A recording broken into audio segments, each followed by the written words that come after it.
ini adalah tahapan dari pembelajaran tatap muka, bahwa nanti pembelajaran tatap muka itu akan dilaksanakan pada tanggal 5 sampai tanggal 16 April.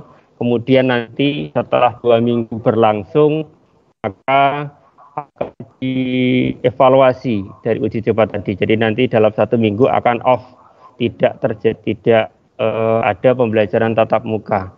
Tetapi nanti akan kita cek, kita evaluasi setelah tanggal 23 evaluasinya hasilnya bagaimana. Ketika nanti hasilnya bagus, maka otomatis di tanggal 26 sampai tanggal 7 Mei akan dilakukan penambahan. Jadi perluasan uji coba tahap pertama. Jadi bisa mungkin tahun ini yang gelombang yang pertama nanti mungkin di 108 siswa. Itu nanti tetap, kemudian nanti bisa ditambah lagi, diperluas 2 kali lipat kemungkinan, dan mungkin juga nanti dimulai bulan Juli akan dilakukan perluasan ke beberapa sekolah atau sekolah yang lain apabila dalam proses 2 tahapan tadi itu berhasil. Itu tahapan yang akan kita lalui. Tapi prinsipnya pembelajaran tatap muka ini harus benar-benar dilakukan dengan satu komando, yaitu di bawah komando dari Bapak Gubernur Jawa Tengah, yaitu Bapak Ganjar Pranowo. Jadi kita tidak boleh mengambil kebijakan-kebijakan sendiri tanpa ada arahan atau garis yang telah dikomando oleh Gubernur Jawa Tengah. Kemudian panduan yang harus kita lakukan dalam proses tatap muka ini adalah dengan prinsip kehati-hatian. Artinya kita masih di dalam masa pandemi, belum diizinkan berkegiatan secara penuh. Nah, tetapi kita harus melakukan secara penuh dengan kehati-hatian, dengan protokol-protokol yang nanti akan kita bahas, akan kita sampaikan lebih detail di belakang, yaitu yang jelas adalah kita harus benar-benar berhati-hati dalam proses pembelajaran tatap muka ini. Nah, di dalam konteks kehati-hatiannya pun kita akan berkoordinasi dengan Puskesmas untuk memverifikasi apakah benar-benar kita siap di dalam proses pembelajaran. Tadi sudah disampaikan juga bahwa guru dan karyawan itu wajib untuk dilakukan vaksinasi kecuali ada hal-hal yang perlu pertimbangan lebih ketika ada proses vaksin. Oleh karena itu nanti dalam proses KBM-nya pun peserta maupun guru yang melakukan pendampingan harus benar-benar dikontrol terkait dengan komorbidnya, terkait dengan jaraknya, dengan transportasinya, itu nanti benar-benar harus kita kontrol. Kondisi kesehatannya bagaimana, itu nanti akan kita kontrol bersama. Karena dengan prinsip bahwa kita memang benar-benar menjalankan proses kehati-hatian. Itu. Kemudian yang selanjutnya adalah, nah ini skenarionya adalah tadi sudah saya sampaikan bahwa akan dilaksanakan selama 2 minggu, kemudian dievaluasi 1 minggu, minggu berikutnya akan dilakukan perluasan. Dan kita termasuk di dalam proses di uji coba yang pertama. Dan jangan sampai apa yang kita lakukan ini menjadi hambatan bagi yang lain. Jadi artinya kita harus sukses di dalam uji coba ini. Nah, sebagai salah satu persyaratan di dalam PTM ini itu adalah memenuhi 100% penerapan protokol kesehatan. Nah, tidak hanya pada sarana dan prasarana saja, tapi lebih pada perilakunya. Jadi artinya proses yang kita lakukan ini lebih pada perilaku keseharian kita yang sesuai dengan protokol kesehatan. Jadi kalau dari kemarin proses pengadaan sarana dan prasarana kita akan berusaha menyiapkan sebaik mungkin, dan hal itu tidak akan seakan-akan menjadi tidak berguna sama sekali apabila penerapan perilaku kita semua warga sekolah ini menyimpang dari protokol kesehatan. Itu jadi artinya kita benar-benar menjaga perilaku ini sesuai dengan protokol. Nah, dalam proses pembelajaran ini nanti kita akan mencoba mencari riset model pembelajaran yang sesuai di era pandemi seperti ini seperti apa. Jadi ini memang masih dalam uji coba, maka nanti akan dilakukan evaluasi-evaluasi terkait dengan evaluasi pada kesehatannya maupun evaluasi pada hasil pencapaian kompetensinya. Jadi dua hal tadi yang perlu kita kedepankan. Ya, jadi dua hal yang penting tadi Bapak Ibu, yang pertama kesiapan sarana dan prasarana, dan yang kedua adalah kesiapan perilaku kita. Ya, itu nanti izin, kemudian kita nanti akan dicek, akan divalidasi, akan diverifikasi baik dari tim dinas maupun kabupaten maupun dari puskesmas terkait dengan kesiapan kita dalam melaksanakan proses uji coba ini. Dan yang tidak kalah pentingnya adalah kita harus mendapatkan izin dari orang tua peserta didik. Jadi tanpa adanya izin maka tidak bisa dilakukan, peserta tersebut tidak bisa mengikuti proses PTM ini. Nah, bahwa kita harus memastikan bahwa dalam proses uji coba ini kita akan siapkan 5 hal, yaitu yang pertama adalah kita siapkan sekolahnya, kita siapkan gurunya, kita siapkan daerahnya, kita siap di orang tuanya, dan kita siap anaknya. Oleh karena itu, jika salah satu saja ini tidak siap, maka bisa jadi uji coba PTM ini nanti juga akan ditunda karena akan berpotensi untuk menjadikan sekolah sebagai klaster baru. Jadi jangan sampai di hal ini sekolah dari sarana prasarannya sudah siap apa belum, kemudian kesiapan gurunya terkait dengan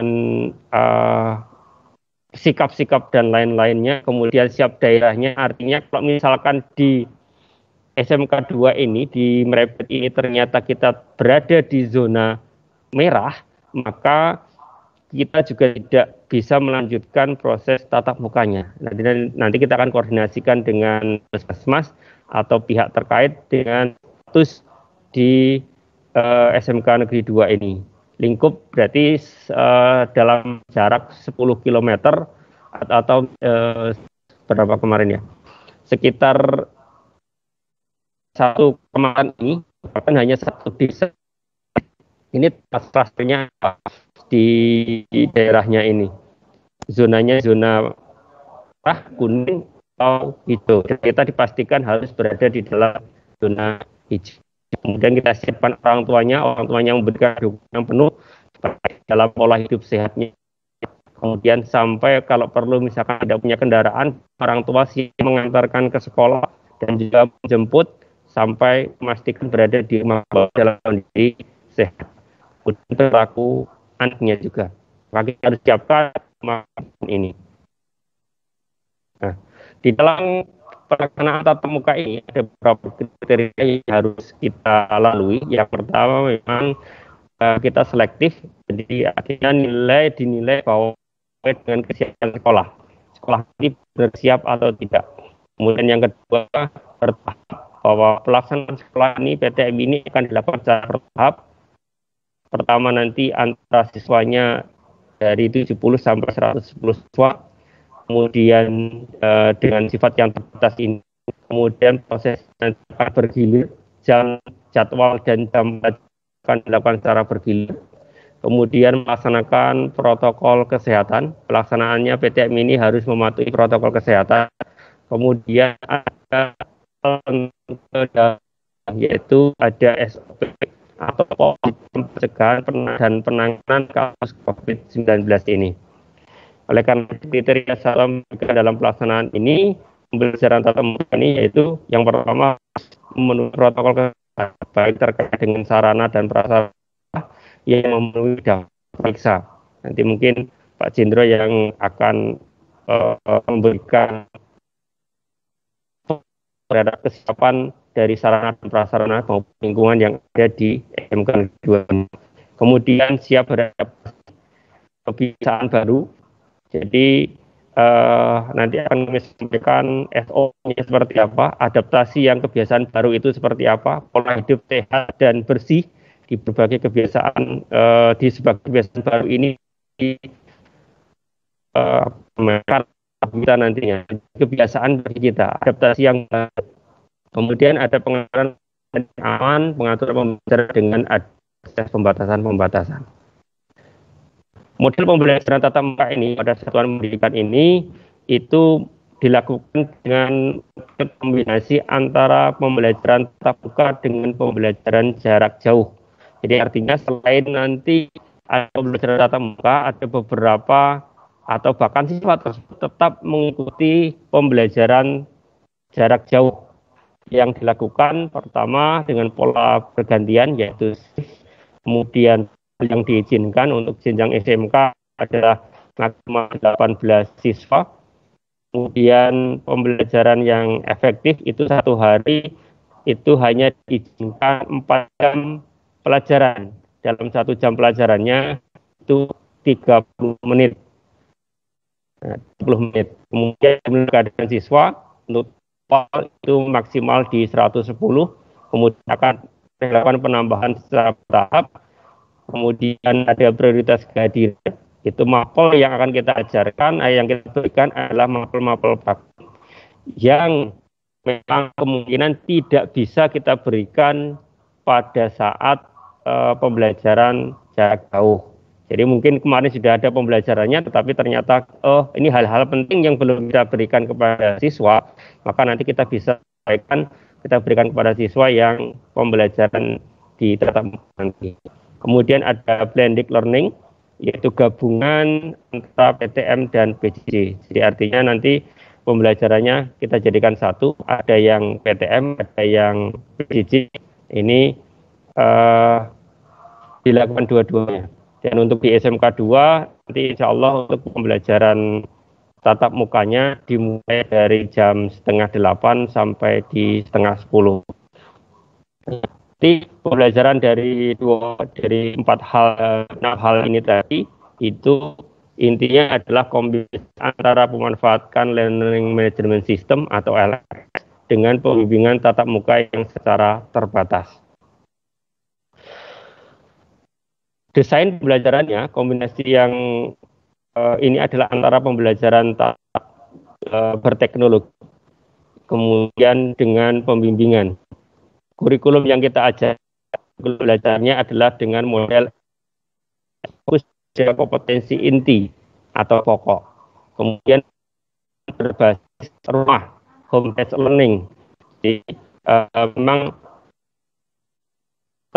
bisa dilaksanakan di rumah, tetapi kita bisa kombinasikan tadi dengan model PM maupun PJJ. Pembelajarannya fleksibel, yaitu penerapan dengan metode belajar yang bervariasi sesuai dengan perbedaan individual. Jadi mungkin kita akan memberikan pembedaan-pembedaan pada siswa-siswa yang memiliki kebutuhan berbeda dalam satu kelas misalkan. Maka kita harus memberikan fasilitas. Contoh, ini ketika dengan pembelajaran jarak jauh, tugasnya tidak istilahnya kurang memahami, maka kita bisa membimbing lebih detail lagi untuk di individu memiliki beda tadi. Kemudian memanfaatkan LMS yang berbasis IT yang kita semakin efektifkan. Kemudian ada kolaborasi siswa dan orang tua dalam pencapaian kompetensinya. Jadi ada kerjasama antara siswa, guru, orang tua untuk mendukung proses pembelajaran ini. Ada blended learning, yaitu gabungan antara mapel satu dengan yang lain dalam bentuk suatu penugasan. Tapi yang blended learning ini yang kita belum bisa lakukan. Akan kita bahas lebih lanjut di lain kesempatan. Nah, jadi pembelajaran ini nanti itu ada campuran antara pembelajaran mandiri dengan layanan belajar secara individual.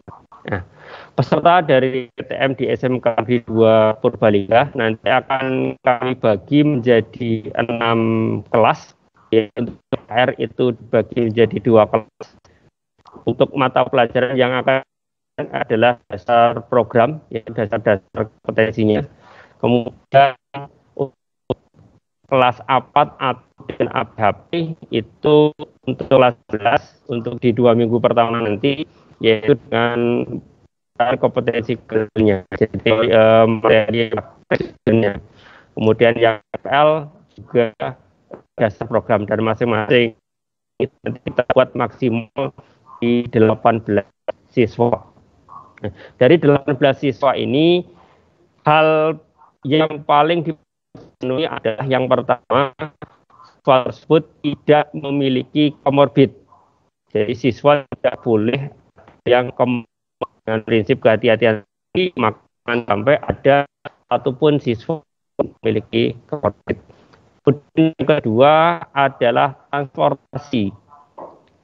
Bahwa siswa yang datang ke SMK yang mengikuti tatap muka itu syaratnya wajib menggunakan transportasi mandiri atau diantar oleh orang tua. Apabila anak itu sudah menggunakan Grab, menggunakan Gojek, atau menggunakan transportasi umum lainnya, contoh misalkan bus atau angkot, maka tidak diizinkan. Kalau jalan kaki malah itu sangat disarankan. Jadi sebisa mungkin wilayah yang dekat-dekat dengan SMK itu bisa datang dan kaki, maka itu menjadi prioritas. Kita sudah memberi daftar periksa di Google mau siswa, mohon ini juga dipastikan siswa di kelas 11 ini. Jadi kita bisa memproyeksikan siapa mengikuti PTM ini.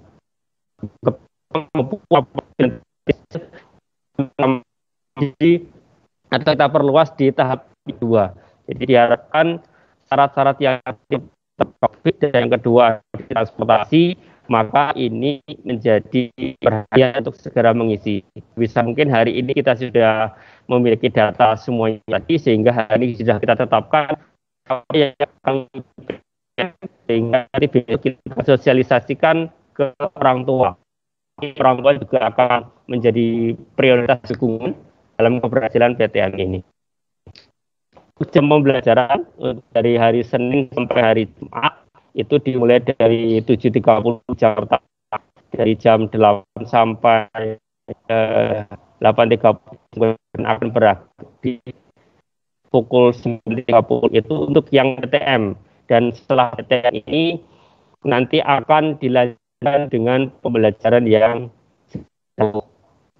jadi tapi nanti yang PTM mungkin ada proses perjalanan, nanti mungkin ada sedikit tunggakan bagi siswa yang dalam proses pembelajaran.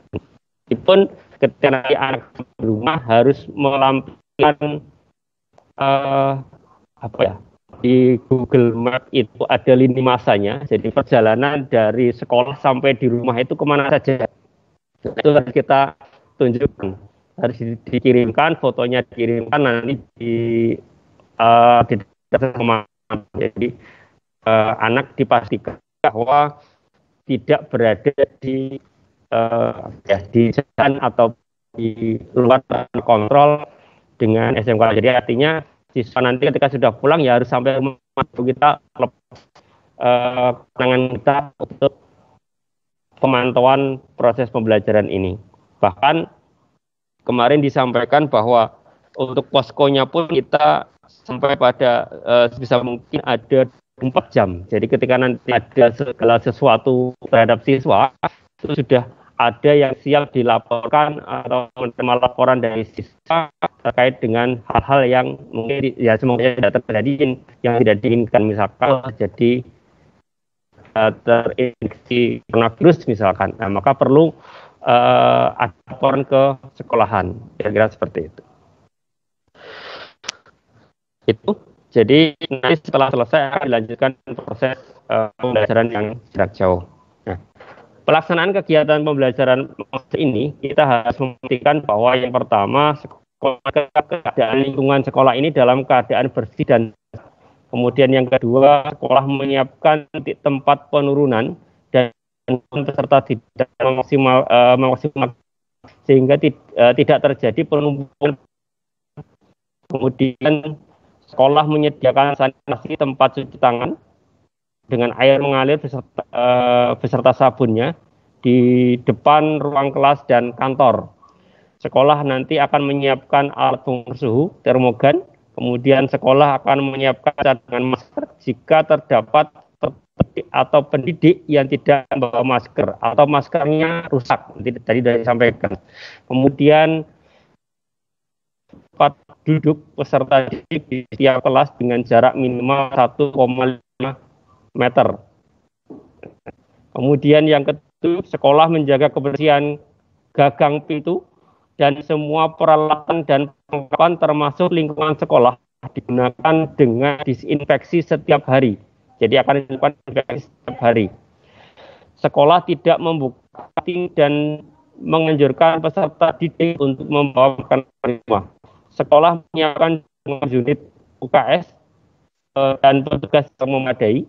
Sekolah mengadakan kegiatan upacara bendera, olahraga, dan ekstrakurikuler untuk sementara waktu. Sekolah menyiapkan tempat khusus untuk menampung barang dari luar. Sekolah menutup tempat berkumpul atau bermain.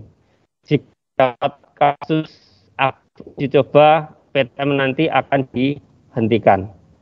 Nah, SOP-nya untuk protokol kesehatan uji coba pembelajaran tatap muka ini, yang pertama adalah untuk orang tua. Orang tua nanti akan memastikan peserta didik berangkat ke sekolah dalam keadaan sehat, memakai seragam bersih, sudah sarapan, dan membawa makanan dari rumah. Orang tua memastikan peserta didik berangkat ke sekolah sudah bermasker, membawa tisu, hand sanitizer pribadi, dan menggunakan face shield. Orang tua mengantar peserta didik sekolah berhenti pada titik penurunan yang ditentukan sekolah. Jadi sendiri maupun diantar. Orang tua peserta berkumpul atau bergerombol saat maupun menjemput di titik penurunan atau penjemputan. Orang tua menjemput peserta didik tepat waktu untuk menghindari penumpukan peserta didik di titik penjemputan. Orang tua yang terpaksa harus meninggalkan sekolah atau ada urusan dengan pihak sekolah wajib memakai masker, dicek suhu, dan termogan, wajib mencuci tangan dan segera meninggalkan sekolah apabila usaha sudah selesai. Orang tua menekan putra-putrinya untuk segera berganti pakaian dan mandi sampai di rumah. Untuk didik, ini telah juga disampaikan setiap dikontrol sebelum peserta didik pastikan dalam keadaan sehat, memakai seragam, kemudian sarapan dan membawa bekal makanan dari rumah. Peserta berangkat ke sekolah wajib bermasker, membawa tisu dan hand sanitizer pribadi, dan membawa face. Peserta didik yang baru datang ke sekolah wajib suhu dan cuci tangan, memakai sabun, dan langsung menuju kelas. Jadi langsung menuju ke kelas.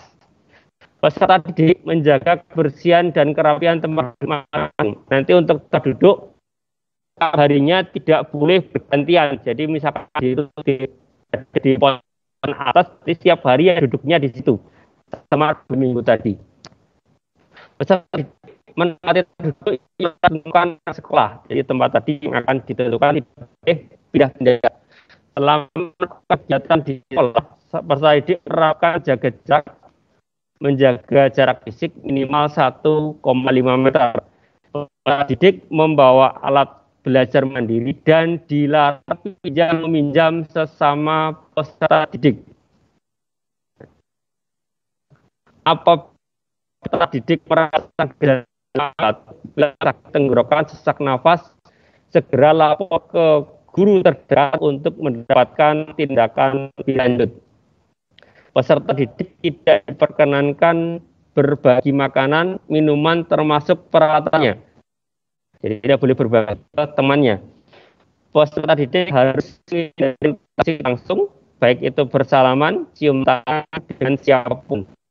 Setelah selesai kabel didik, wajib langsung pulang tanpa ke atau di luar sekolah.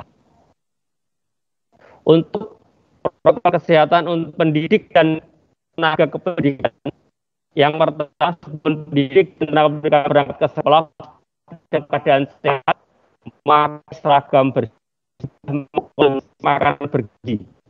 Yang kedua, peserta pendidik dan tenaga pendidikan berangkat ke sekolah wajib membawa tisu dan pensil. Yang ketiga, tenaga kependidikan yang baru selama mengecekkan suhu badan dan dengan memakai sabun. Jadi mohon ini siapapun yang masuk pertama kali nanti untuk dicek terlebih dahulu suhunya dan tangan. Pendidik dan tenaga pendidikan menjaga kebersihan tempat duduk serta kelengkapan masing-masing. Selama kegiatan didik dan tenaga pendidikan menjaga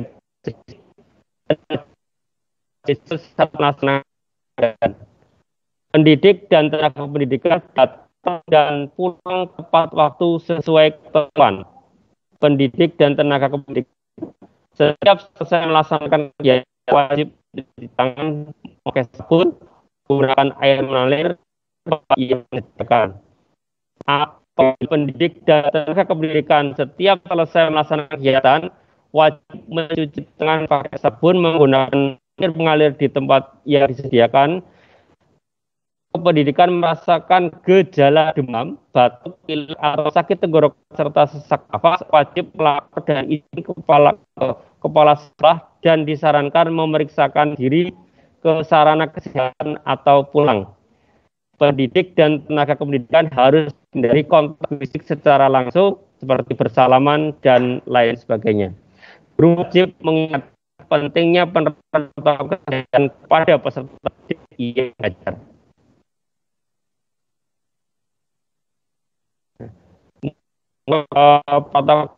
Protokol kesehatan untuk uji coba belajar tatap muka yang adalah kesehatan sebelum berangkat ke sekolah dipastikan dalam keadaan sehat, memakai pakaian bersih, rapi, dan membawa minum sehat bergizi dari rumah. Artinya